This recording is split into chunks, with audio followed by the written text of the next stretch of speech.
Good morning, boys and girls. Happy May Day. Today is May 1st, 2020. Boy, May. Sometimes I think April went really, really fast. But then sometimes I think, no, April went slow. How do you feel about that? Well, May Day is a special day in some countries. It's celebrated as a holiday. It's a celebration of the earth waking up. And they have all sorts of parties and dances, and they celebrate the flowers, especially in places like in Ireland and England and Scotland. They celebrate May Day, and it's an ancient Greek festival as well. So if you want to know more about that, you could do a little research on it. Let's celebrate. The first thing I want to celebrate, boys and girls, is all those funny jokes yesterday. They were awesome. I was telling my family your jokes all day long. I think they were probably getting a little sick and tired of me, to tell the truth, but they laughed. Riley, what a great journal you sent me. It's awesome that you are working with your dad. Keep up the good work. Abby sent me an awesome picture. She was all snuggled up on a big old chair with her iPad, and she is loving Epic. And Mom said she's reading book after book on her own, and then once in a while when she gets stuck, she has it read to her. Great job, Abigail. Thomas sent me a beautiful picture of him reading with Dad and his little sister. And the sunshine was streaming in the window behind them. It was beautiful. And Thomas was reading Dragons Love Tacos. Love that. Ethan and Mason, I have loved listening to your fluent reading on your Seesaw projects. After you write, and many of you are doing this, please record, right? And here's the cool thing about that. If you record it and you don't like it, you can delete it and you can practice it again, and you can keep recording it over and over until you get a recording that you are happy with. Because remember, the first time we read something, it's pretty bumpy. We got to get rid of all those turtle words and fix it up. And then the next time through when you record it, it will sound beautiful, just like Ethan and Mason's reading on Seesaw has been. Love that.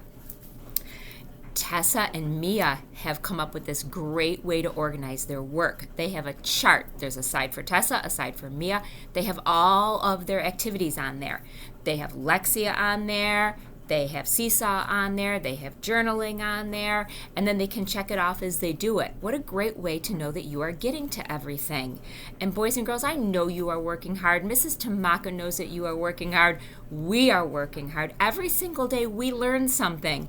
And I'm calling Mrs. Tamaka and I'm like, oh, guess what? We can do this. And Mrs. Tamaka is calling me and she's saying, oh yeah, well, we can do this. So we are getting better and better as well, boys and girls. We don't want to let our teaching muscles get saggy, just like you don't want your learning muscles to get saggy.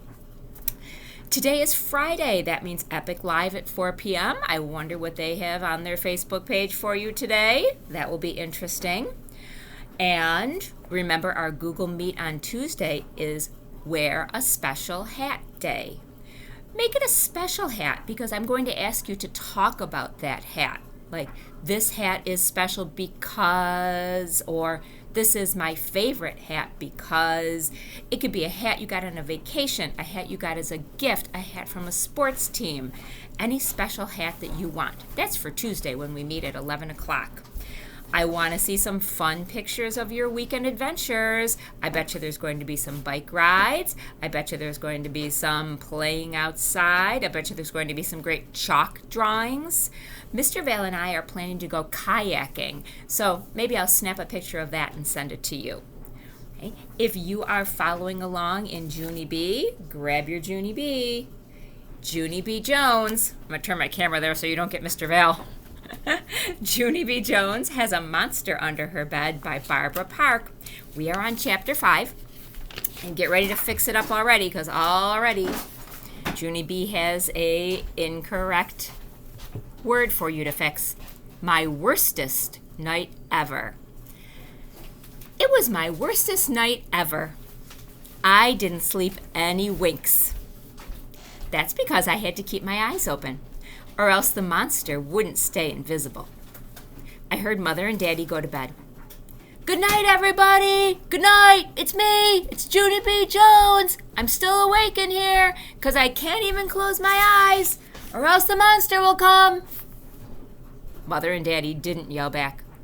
Plus, here's another thing that I need to tell you. Don't turn out the hall light. Plus, don't shut my door. Don't shut your door either. Go to sleep, grouched Mother. I smiled, very relieved. It was good to hear your voice, I said, kind of quiet. After that, Mother and Daddy got in bed, and they turned out their light. Daddy started to snore. Oh, no, I said. Now he won't even be awake to save me if the monster comes. I pulled Philip Johnny Bob out of my covers. I will save you, he said. That's my Philip Johnny Bob voice. I will squirt water in the monster's face.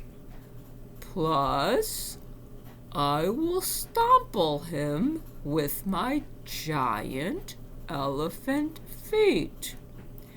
And so now you can close your eyes. And you don't have to worry about that guy. I looked at him. Yeah, only here's the problem, I said. You're not actually strong, 'cause you just have Fluffy in you.